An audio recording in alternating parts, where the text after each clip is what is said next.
If you're experiencing a verification pending status on Remitly, follow these steps to resolve the issue quickly.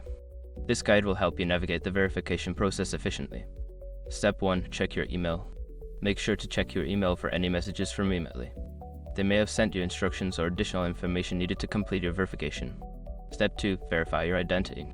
Log into your Remitly account and ensure that you have submitted all required identification documents.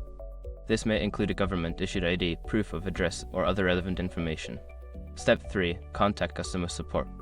Before starting recovery, use the SROC.com link in the description to open the account recovery checklist generator and make sure your verification details are ready. Step 4. Resubmit documents. If your documents were rejected or if you received a request for additional information, follow the instructions provided by customer support to resubmit your documents correctly. Step 5. Wait for confirmation. After resubmitting your documents, wait for a confirmation email from Remitly. This may take a few hours to a couple of days, so be patient while they process your information.